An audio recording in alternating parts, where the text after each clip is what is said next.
Sa inyong kaalaman po, kahapon sa regular session ng Davao City Council, nagpalabas ho ng isang resolution, No to War! Yes!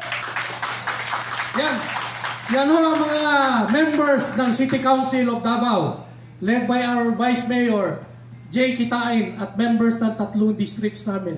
Kapitor, kauna-unahan ito. Kauna-unahan! Hindi lang resolution, pati nag-t-shirt sila, may streamer pa. No? Yan ang gusto nating mangyari, na ipakita natin sa buong bansa na ang ating pagtutol ay hindi lang sa pamamaraan ng ating pagkilos ngayon dito sa Metro Manila, kasama ang mga pagkilos sa mga probinsya sa buong Pilipinas. At gusto ko rin anyayahan kayo sa darating na Transparency, Accountability, Peace and Security Rally na gagawin ngayong Sunday, April 28 sa Bustos, Bulacan. Tuloy na. Gaano man ang mga attempt na ihinto ang mga local government na magbigay sa atin ng mga permit. Pero gaganapin natin ito sa isang pribadong lugar. At ang may-ari ho ng private property ay nabisita na maraming beses ng mga alagad ng sino-sino para ihinto ang ating pagkilos. Pero tuloy-tuloy tayo. Yes, of course. Oo. Ang nangyari sa Davao del Norte, sa kaalaman ninyo, nasuspend ang governor. Di ba? Kamakailan lang dahil sa pag-agree niya na mag-host ng isang peace rally natin. Mga kababayan, ang ating gustong supilin, ihinto ay itong digmaang proxy war na tinutulak ng Estados Unidos. Pero tayo ngayon ay nasa isang gera na. Psychological propaganda war. Cyber war.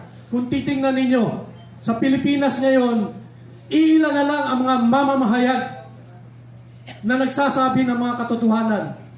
SMNI, Spokes, Harry Roque, Kamentong, Mau, mga kolumnista natin, andyan si Lorraine, iilan na lang. Halos lahat ng ating mass media, binulsa na, nabili na. No? 250 million US dollars yata ang budget ng Amerika bawat taon. Ha?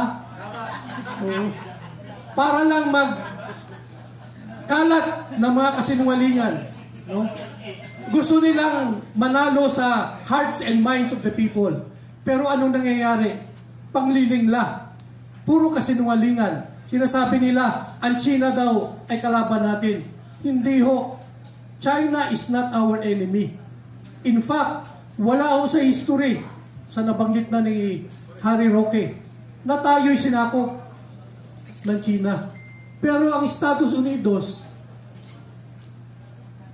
1898 to 1914, nagkaroon tayo ng Filipino-American War.